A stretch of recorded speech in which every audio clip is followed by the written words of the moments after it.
Assalamu alaikum ya ahlal qadiri ala ghairi wala manazili alaikum bishukurillahi ya ujuakum. Assalamu alaikum wa rahmatullahi wa barakatuh. Kwa jina naitwa Badria Atai Masud, ni naibu waziri Wizara ya Ujenzi na Uchukuzi, lakini pia ni mwakilishi wa wananchi jimbo la Kijini na ni mwenyekiti wa kamati ya maendeleo ya ziara Shangani Mkokotoni na ni mzaliwa wa kijiji hicho pia cha Shangani Mkokotoni. Nawakaribisha sana ndugu zangu wote Waislamu katika ziara yetu tukufu ya Ahlal Qadiri ambayo inatarajiwa kufanyika Shangani Mkokotoni maarufu kwa Sheikh Haji Muhammadi mwezi 7 Shawwal sawa na tarehe 27 mwezi wa 3 mwaka huu wa 2026 kama ilivyo ada yetu kila mwaka.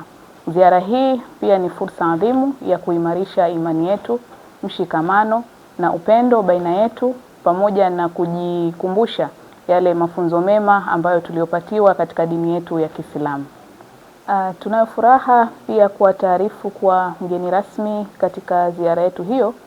Tunatarajia kuwa atakuwa makamu wa pili wa rais wa Zanzibar, Mheshimiwa Hemed Suleiman Abdullah, ambaye atashiriki nasi katika tukio hilo muhimu.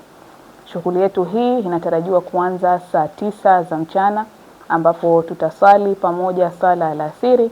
Tukimaliza tutaanza kusoma dua mbalimbali, dua ambazo tunakusudia kuiombea nchi, kuwaombea viongozi wetu wa nchi, kuwaombea wazee wetu, ndugu zetu waliotangulia mbele ya haki, pamoja na kujiombea sisi wenyewe dua za kheri.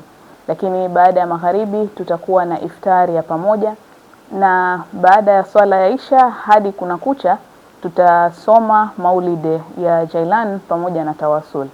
Tunawaalika kwa moyo mkunjufu Waislamu wote mjitokeze kwa wingi kushiriki nasi katika ibada hii tukufu ili kwa pamoja tupate baraka, fadhila na dua za kheri kutoka kwa Mwenyezi Mungu Subhanahu wa Ta'ala.